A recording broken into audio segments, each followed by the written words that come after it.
Hi everyone, I'm Pranita and welcome to my kitchen. Today I wanted to show you guys how to make this spicy Chakinalu, and these are the ingredients that are needed for this dish. Before we go into the ingredients, I want to talk about the rice that we use here. Here I'm using a rice that has been soaked, drained and dried out on a towel. To see the whole procedure, I have made another Chakinalu video. In that I've detailedly talked about how to do this and you can go check it out. I'll post the link below. But here I have some 1.5 cups of rice that has been prepped and ready to go, I'm using just a regular Indian blender to blend this up into finest powder as possible. And here I have some more spices that go into the rice after it's blended. That is cumin powder, 1.5 teaspoon, 1.5 tablespoon of coriander powder, 3/4 teaspoon of kosher salt, 5 to 6 large garlic cloves, which I'm gonna mash them into a nice paste, and 1/3 cup of raw sesame seeds, and 1 tablespoon of extra hot chili powder. Now you can adjust the chili powder depending on how much you want. This should provide just enough heat for my family. Going to the recipe, the other things you need is some oil for frying, and here is a cotton towel. Now you can use a thin kitchen towel or napkins which are fresh. Now this I have dedicated to this recipe and all my kitchen needs. So I'm going to be using this towel and a smooth edged plate like this, or if you have one of these spoons that has smooth edges. It shouldn't be too curvy, it should be plain like this, and a slotted spoon like this also helps to pick up those Chakinalu from the cloth. Alright, so I have blended the rice into nice flour, and as you can see I've added all the ingredients that I have listed before, and I've mashed the garlic into nice smooth paste. I've mixed all the ingredients. Let's go ahead and use some room temperature, just regular tap water, and what we are gonna do is we're just gonna add just a little by little and start kneading it. The one thing about this dough that I would say is you don't need any hot water, but you kind of need to give it a good knead. At the same time, this dough is not as hard as chapati dough, or it's neither as soft as dosha batter. It's kind of like in between. Once you finish kneading everything into a dough, just take a little by little and give it a good knead. The one thing is, for the red Chakinalu, you kind of have to give the dough a really good knead.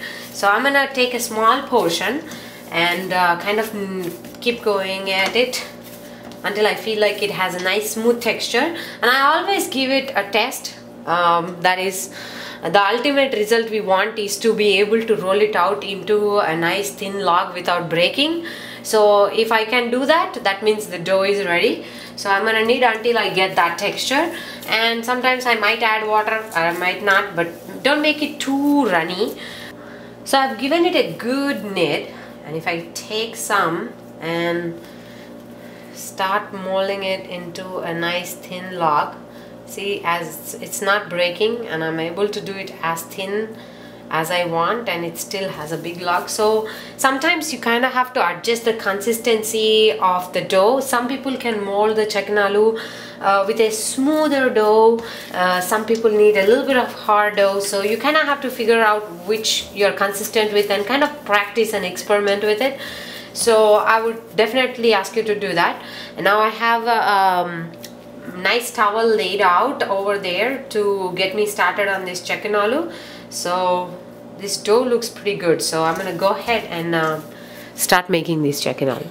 So once you get a little bit of dough, so to make Chakinalu, let's take a little bit of dough. Now you can start with just a little bit, and you can, depending on how big you want the Chakinam or the circle to be, you have to take more dough, but don't take more than you can handle. So kind of take just enough and start going and just mold the dough and bring it almost, usually the rule of thumb is that, yeah, the starting point and the ending point kind of have to collide, so that way it won't break much. But if you're not convenient with the amount of flour that's in your hand, and if you can't handle that flour, I would recommend go for a smaller chakinam, and then you can practice and go for bigger ones. So as I said, now this time I took a little bit more, and I'm gonna make a little bit thicker one. I'm gonna try and see. You can use the help of another hand and just go for it.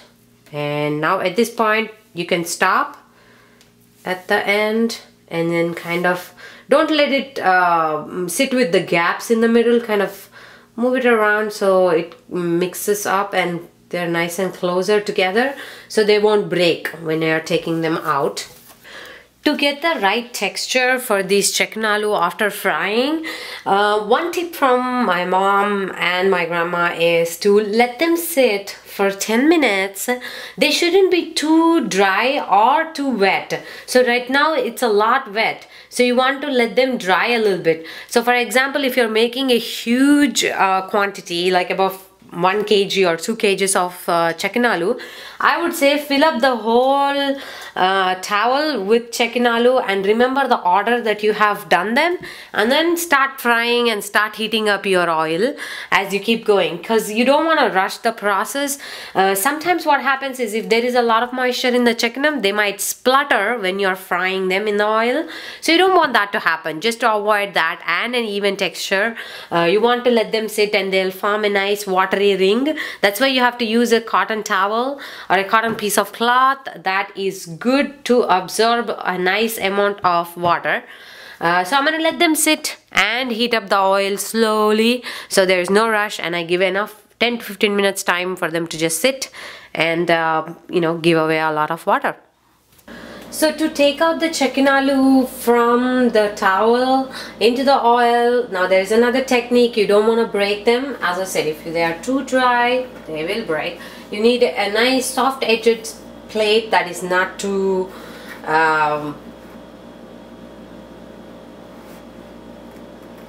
so what you're gonna do is just pull it gently, and then it should move. And as you can see, there's a water lining there.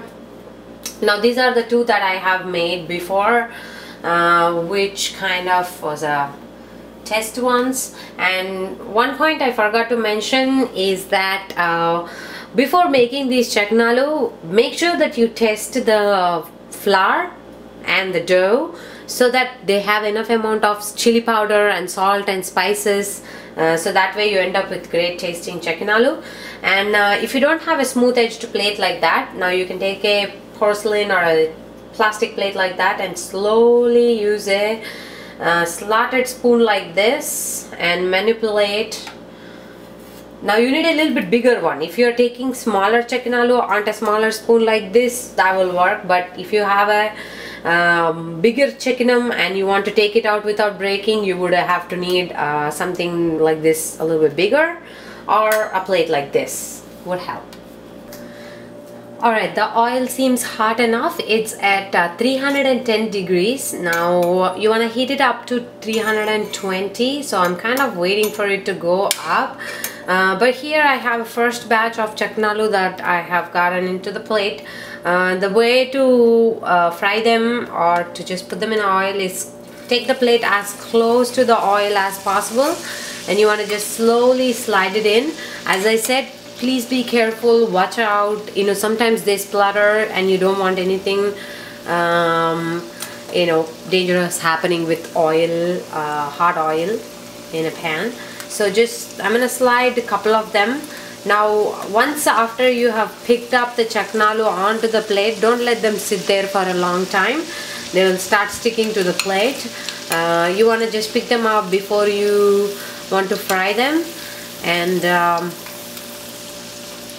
just fry them until the bubbles go down. As you can see, once they start frying, they will take about 1 to 2 minutes to finish frying.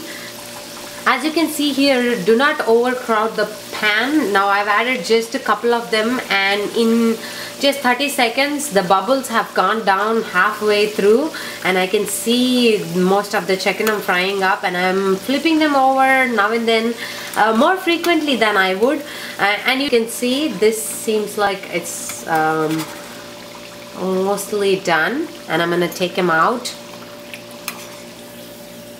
I'm gonna flip this over, finish it up, and get a couple more so that I can have a nice batch frequency going here. So here I have just finished up frying up a batch of Karab Chakinalu, or this spicy Chakinalu.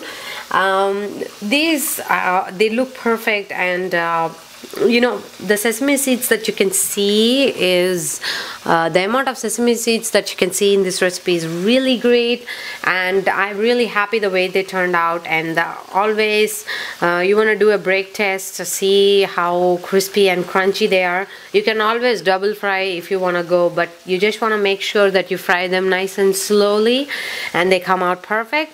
And that's it. Thank you very much for watching. You can find this recipe and many more at booklesscooking.com. Thank you.